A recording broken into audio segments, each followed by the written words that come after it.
Welcome to Now for Someone Completely Interesting. I'm your host, Ben Poulin. Joining me is a guest who has entertained me for over 20 years with her humorous, heartwarming, and exciting stories that makes up her life story.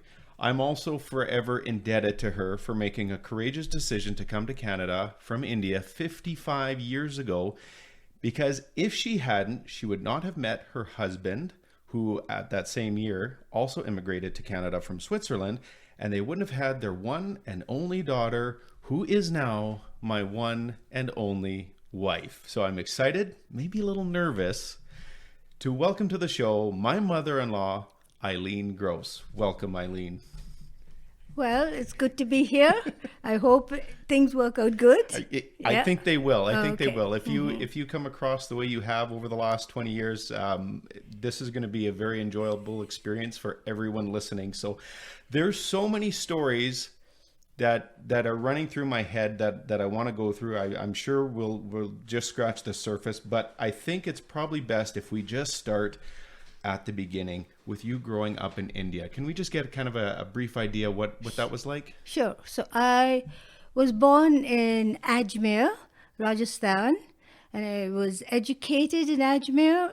I was in a convent, of course. Okay. And did my high school was known as matriculation, and so you're out 15 when you finish high school. Okay. But I did another 2 years of college.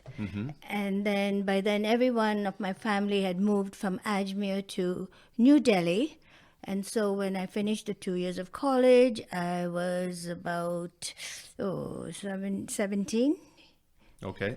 And we went to New Delhi, and I took a secretarial course at the YWCA. And my first job was working for Coca-Cola Oh. company, and it was an American company, and I was just a typist, not Right. just starting out. But the company moved very far from us. They located, and so I quit my job, Okay. and I got a job with another company, but it was from New York. Okay. And it was Catholic Relief Services, and they would bring in relief of like powdered milk and things like stuff for the poor, but only through the Catholic diocese. Okay. And my job was to in the project department. So those I had to write. I mean, through a boss, he would dictate, and I would do. That was my job to Right. just get those things ready. Right. Let's go back a little bit here now. There was some interesting dynamics with your family, specifically with your parents, your mother and father, who unfortunately you lost your father at a young age. Yeah. But tell me a little bit about him, because that's quite an interesting story as well. Very little. I know mom and dad married. Mom was 18 and dad was 29 when they married, and and she was widowed at 36, and of course my dad died of TB. Okay. And his background was British, as everybody knows, Right. right? And mother, so we are considered as Anglo-Indians because mom was Right. born in India. Okay. And he worked for the railways because my grandfather worked in the railway. And Okay. Ajmer was a railway colony. You see, that's where we lived. Yeah. It's also important that I want to talk about your mother now too, because she was widowed at a young age with seven kids. children. Okay, so but how she got along and how she provided for her kids Was amazing. Yes, It's and amazing. there was some interesting people that came into her life with that as well. Can you tell us a little about someone that is known worldwide, especially in the Catholic faith? Mother Theresa. Yes. Oh, yeah, One Mother. of my favorite stories that you've told us over Yes, the years. Mother Teresa was not the very famous Mother Teresa at that time, but she used to go out and help the poor kids. And what she used to do at that time was because my mom was a seamstress. Let's put it that way, Okay. in New Delhi, and she worked for a school making school uniforms. So she lived there, St. Xavier's College, and she lived there, and they had a whole big department of making school of the uniforms. So Right. And so Mother Teresa would bring these women that were raped, for instance, and had children, Right. and so once you're, not married and you have a kid, then you're nobody, kind of. And this is many years ago, Right. And so she would bring these women, and they would work for mom. Mom would give them a machine. They would sit on the floor, and they had a hand machine, like Right. that, and that's how they would. And whatever they sewed at that time, Mom paid them that very day. Okay. Yeah, and the Mother Teresa would take her. So yeah, but that's kind of. And did you yourself get to meet? Oh yes, because Yeah. of Catholic Relief Services where I worked, Right. we used to help Mother Teresa a lot. Oh yes. There you go. One of Yeah. my favorite stories. So Yeah, I forgot But I about know a very exciting story in your life was, I guess, deciding to come to Canada. Something we celebrated about, was it 55 years ago? Just In August the on 19th. August. August Okay. the 19th. Yeah, There you go. yeah. So, tell us what led up to that, and the story itself of coming to Canada. Well, all us Anglo-Indians, as you would call us, there were a whole bunch of them. We in New Delhi were leaving. Right. But Mom, and so I said, oh well, I'm planning to go too. But my mom wasn't very interested in me going to England for her reasons. Right. Unknown, she just said, no, you're not going. You can't go to England. But I can get this, and I can get my passport easy. No, you find another place. So I worked, as I said, for this at Catholic Relief Services, and my boss, Indian man, took his training in Canada. Okay.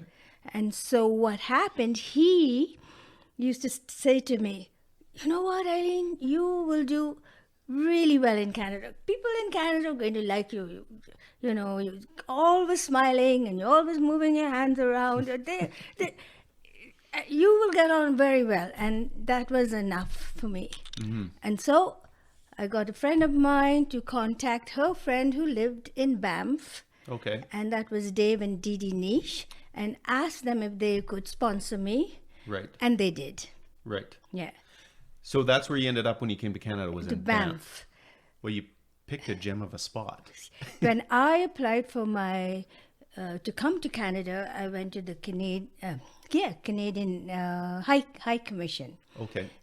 And I was called for the interview, and this is exactly what I told him. My boss told me that I'll do really well in Canada, so I decided to come to Canada, just Right. like that, very innocently. And he said, "But yes, where do you?" He said, "Okay, I'll let you go," and he put a number. You'll Right. get a number. And then I told him, "No, but I can't go right away." And he said, you just said you want to go, and now you don't. Now you're saying you can't go. I said, well, I have to save my money. Right. That's how it happened. So how old are you when this is all happening? So this was 62. So I must have been 20. Okay, so we're aging you too now, but No, it doesn't matter. So 20 years old, I can think when I was 20 years old, well, I was, I left home, but home was a 2-hour drive down the road. You're going on the other side of the world. Yeah. What's going through your mind as you're All actually doing this? I wanted to do was get out of India. Seemed like that. It seemed Right. that way because everyone was going. Everyone. And I used to look around. Do I want to be like Mom working, but I'll only go for a year and then I can come back. Yeah. That sort of thing. So when I went and told my mom that I was Sorry, I have to pause. My computer is glitching really bad right now. Okay. I think I've got it fixed here. Okay, sorry about that. So you were saying you were just about to tell your mom. that I went to the High Commission and I've got permission to go to Canada. And she said, so how are you going? How much money do you have? Right. And I said, well, I have to start saving my money because we always had to give our whole paycheck to our mother. Right. My sister Popo, my brother Maureen, that's how it was. And she would give us money. So it so happened that I decided, well, I am going, and my friend wanted some money taken out of India, and I was going to take some for her, come to Canada, and then she was going to Australia, and I would send it. So I would had some money for my ticket. Right. Okay. But it so happened, which I didn't tell my mom, that when I had decided that was a Friday that the High Commissioner told me that I could go. Right. On the Monday, I'm telling you, God help me. On the Monday, my boss called me, and the big boss, Right. the American guy, and he says, all of you are getting a raise. I see. And what I did, I didn't tell my mom, and I took that money, the raise, and I put it in a bank account. Ah. And so when I told her, and she said, where did you get the money from? And then I told her what I just told you. And my voice was shaking. I was just about to pee my pants, in other words, and frightened to tell Mom this. But Yeah. I saved my money because I didn't tell you that we had a raise. And now I have the money. And she was very, very upset with me. Very upset. But now this is like 2 years later. Right. You know, it didn't happen in 2 days. Like right, so obviously. So it was 64 by then, you Right. see. And then she said, she didn't say nice things to me, like, you were sly, and Right. and the tears were down and everything. And then the progress started. And my Right. boss, George Cuticle, his name was, he was like so happy, Then we got email, no, we didn't get emails, letters back and forth from Dave and Dee Dee, Right. Canada, and it all came about. And then by the time I got everything organized, my passport and everything, I was able to leave and come to Canada. I arrived in Canada, in Calgary, on the 19th of August, 1966. And there was Dave and Dee Dee waiting for me at the airport. And the airport was small, like the Calgary airport. No, sorry, like the Cranbrook airport. Okay. That's how small it was. Right. And then I got there, and on Monday, I went to the unemployment office right off the Yeah, bat. That yeah. Saturday. Yeah. And my very best friend up to today, Liz Ferris, Right. was there, and she told me about this job at Chateau Lake Louise, and it so happened she phoned the guy who was to be my boss, Right. and he hired me.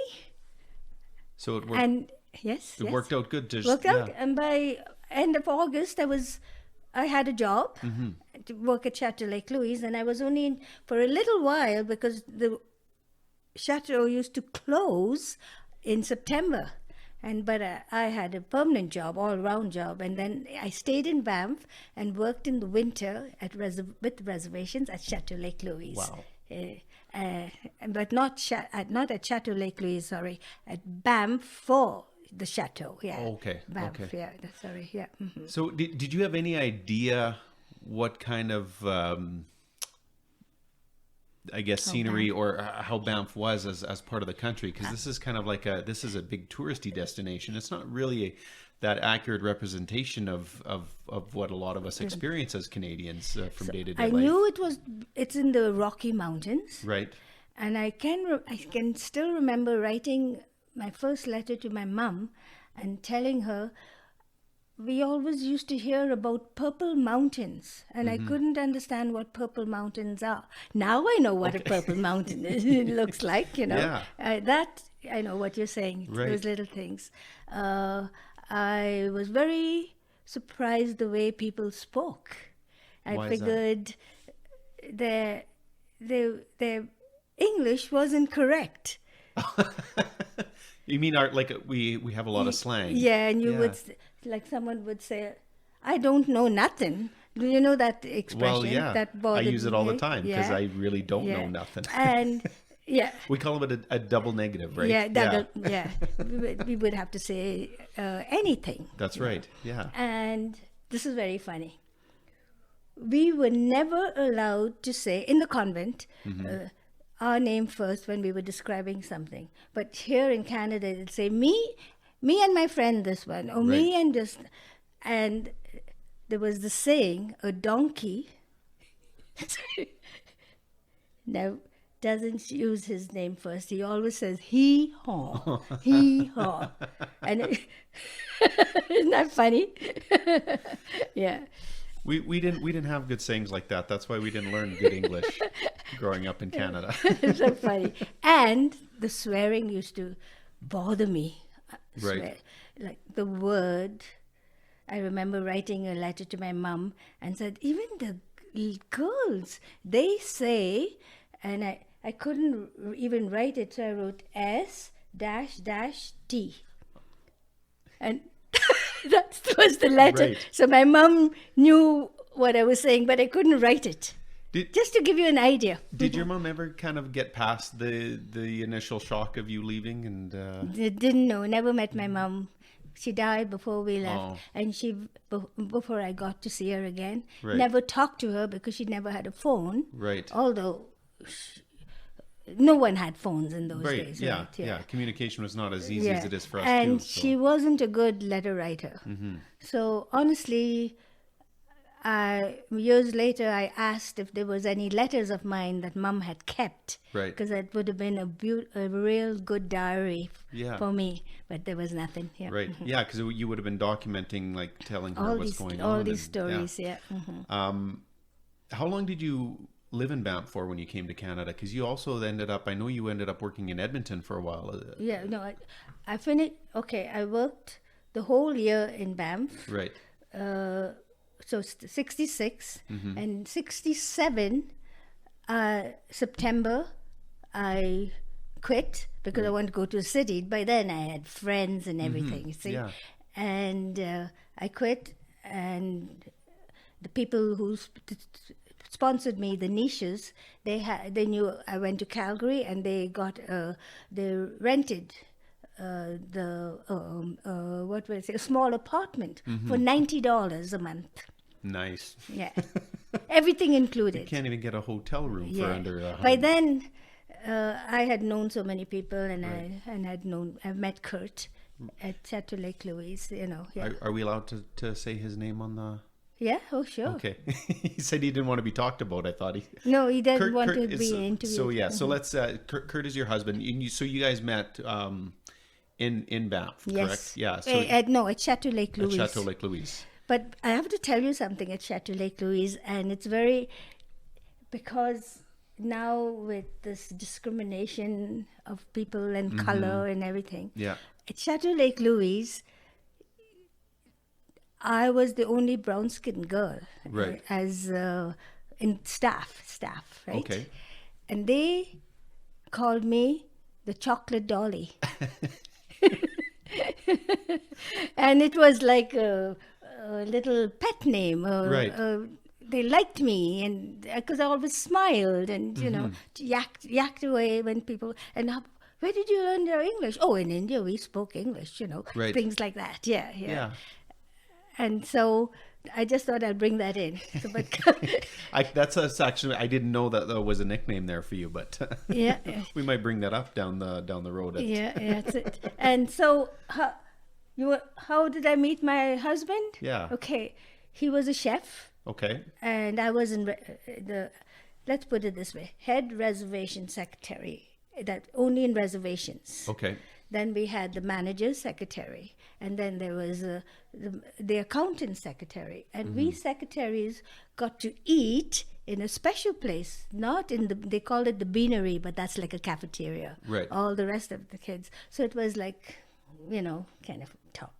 And we were able to order what we ate, but the beanery was where all the fun used to be, with all the girls and the guys and everything. You see, we were just with the managers and the few secretaries. So I used to go in there and eat with the girls, right? That sort of thing. That's So you meet Kurt, and how long were you guys together before you got married? Oh, I met him in '67 at Chateau Lake Louise, but we were not dating. Right. We were not dating. And then I went to Calgary, and he was going on his own way. And it had to be. It had to be. Yeah. Because I was at the Bay, and this one of these guys saw, "Hey, Eileen, what are you doing here?" So from Chateau Lake Louise, right. a chef, a butcher chef, Right. And I said, "Well, I've got a job here and everything. I'm looking for a job. I think I will get a job with the government. I'm just waiting for them to reply." "So you live here?" I said, "Yeah." "Where do you live?" So I said, "Oh, I've got an apartment." "Okay, I still have that same car. I can drive you home." I said, "Okay." So he drove me home, and he said, "So, you're not doing anything tomorrow?" I said, "No. Well, I'll come and pick you up. I'm going to pick up Kurt Gross at the railway station. He's coming from Vancouver." Right. Because Kurt, I don't know how he went to Vancouver, whatever. So we'll have to convince him to come on the podcast and tell some of his stories. Yeah. And so I went there waiting for him, and it was amazing. He saw me, and we never used to have pack sacks in those days. We used to carry a bag, and he threw his bag, and he ran, and he picked me up, and he turned me around, put me down. And within 2 months, we started dating. There you go. Yeah.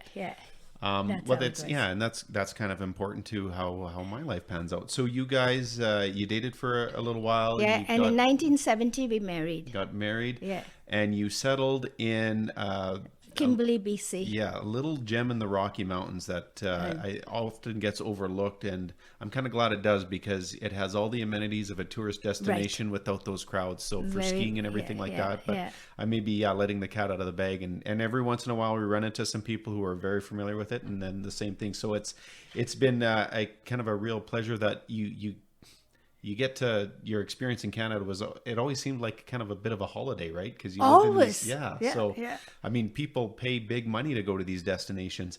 So your life in Kimberley, though, you guys had a business, as Kurt had a restaurant.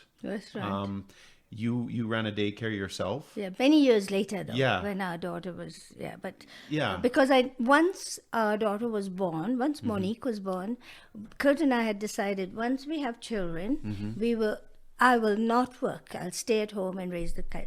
But it so happened I only had this one child. I just couldn't have another one. Anyway, that's how it was. Right. And so I ran a daycare, yes. There you go. Yeah. But there's been some good little anecdotes that have come out of that experience, too. Oh, yeah, lots of children. Kids, I always say, are the last great truth, and they will tell you. Kids are wonderful. And we had a child who they knew I had this different color, right?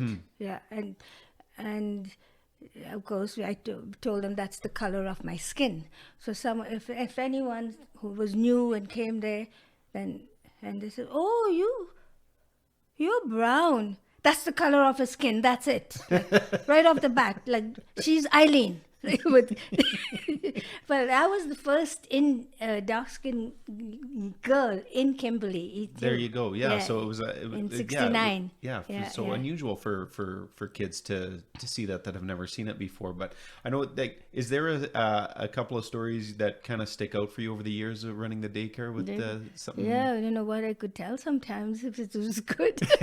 If I'm allowed to. I'm trying to think.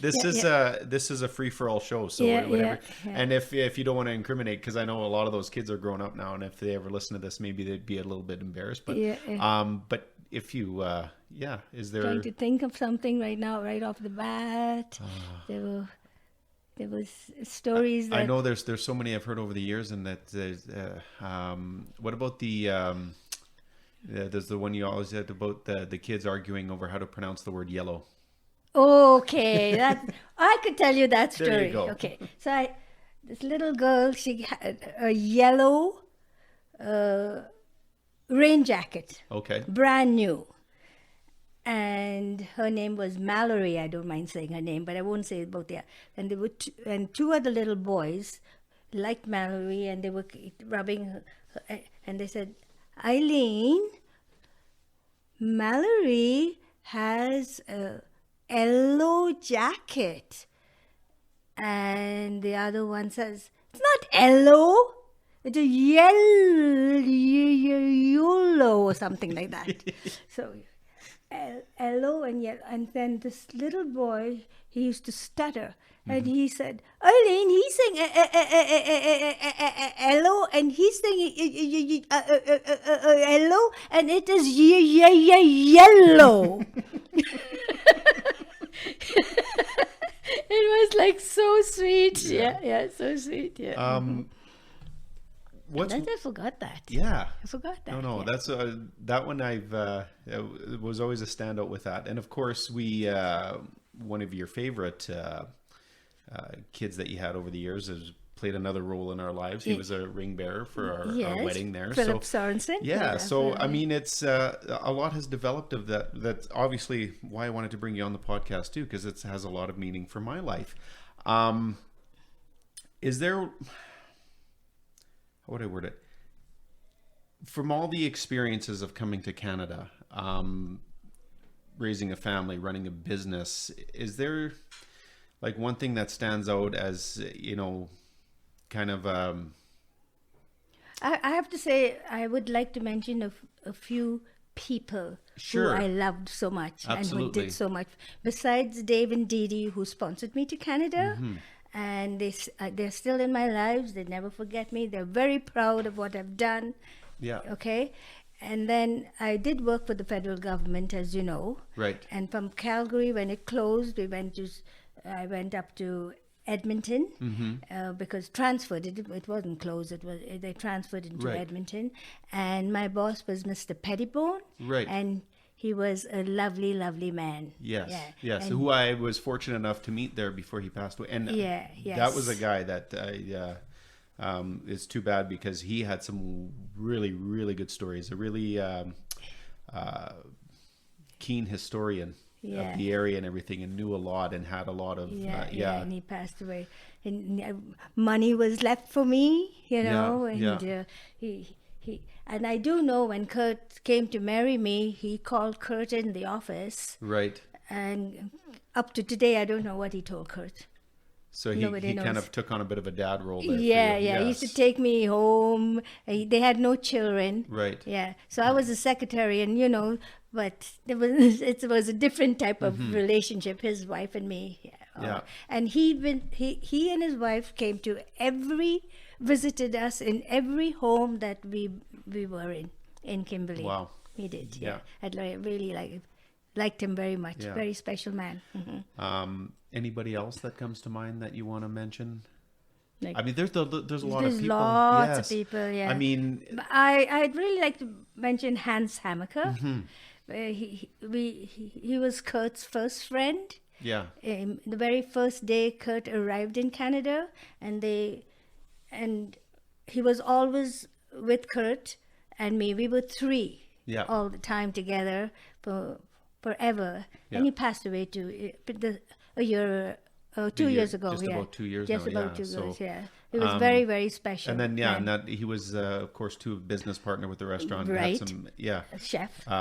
phenomenal stories with that's a whole podcast in itself with some of the restaurant stories, but it's kind of like too, like I know your siblings, a lot of them had immigrated to there's Canada and the US, and of course you guys still Yes. stayed close over the years and everything like that, but really when it comes to this situation, you're one of those people that actually got to pick your family in a sense too, right? With the people you met here and became friends with, right? So I have nothing but good to say about Canada.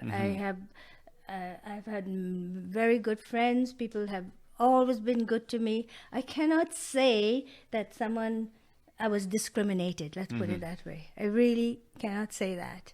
And I enjoyed my life. When I got married, and the unemployment office told me that there is a job at the city hall Right. for about 6 weeks, because this lady, she had a appendix or something, and I would take her job. Okay. But that was all. Like, Yeah. It was not. They were not going to keep me on after that, because they had no position. So when I went for the interview, there was this man by the name of Mr. Rebolkin who interviewed me, and then he was sitting across the table. Now, I had been in Canada. It was 1970, Right. so I was quite free with, able to talk to people, not Right. that shy and stuff. And he said, "And so, Eileen," and he put his head close to across the table, and he says, "Can you type?" So I got up off the table and put my face right into his face, and I said, "Yes, I can." And then he just put his hand on, banged his hand on the table, and he said to me, "You are a little tiger." That's Mr. Rebolkin. It reminds me of one other story you told once there, when you guys had just opened up the restaurant. You guys had taken over a building. I think it was kind of a local teen hangout.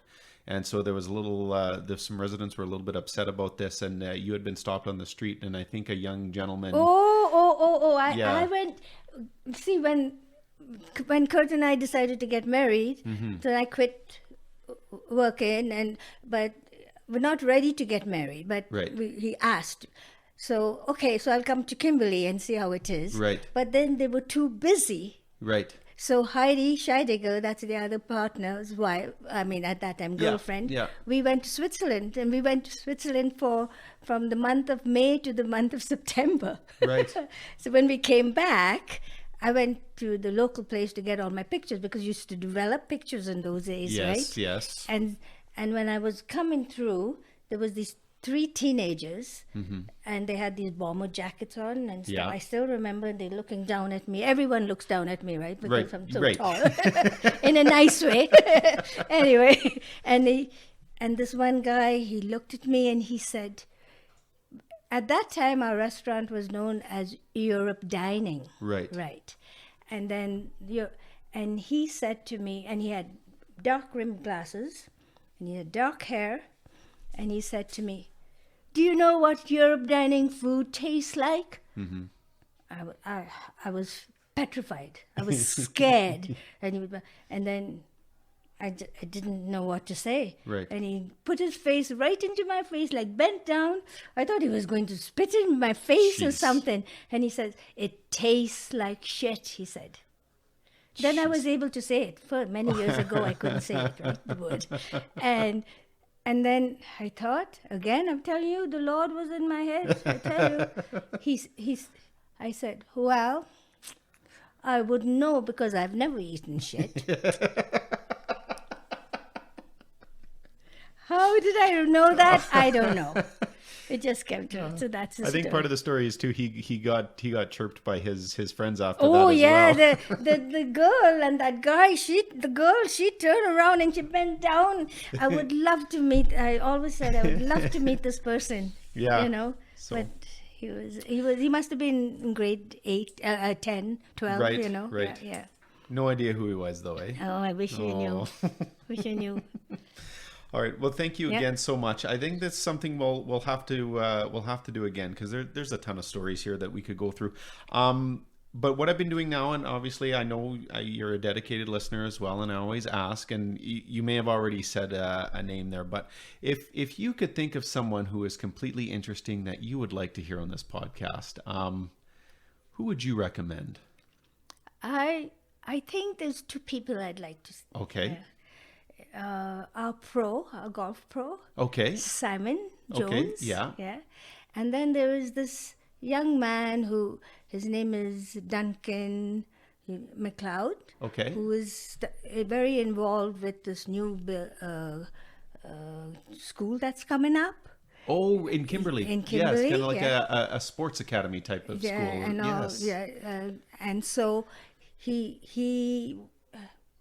kind of grew up in Kimberley. Then he Okay. went away. He came back and was a principal in the school and vice principal at Selkirk School. Right. And I can get you. I will not ask him, but I'll just get you to. Well, you and that's can the thing too. contact him. There's no obligation, but Yeah. it's just one of those curious things because we have all these interesting people come on the show, and it's interesting to know who they think is interesting. So, Yeah. once again, my mother-in-law, Eileen Gross, thank you so much for agreeing to do this. And like I said, we will have to try to get the husband on too here because there's a lot of really good stories from his experience and coming to Canada as well. So. We're going to do this. I think we'll do this again. Yeah, a little more about. Did you enjoy it? That was fun. Yeah, Okay, it's good. happy because I'm happy because you were able to refresh my memory with certain things. Like I forgot about a few things. There you right? go. So, yeah. Hopefully you enjoyed this episode. If you don't mind, give us a share, give us a like. You can find us through your favorite podcast provider. We're on social media as well. You can search us out on by searching Poolin Radio or Now for Someone Completely Interesting.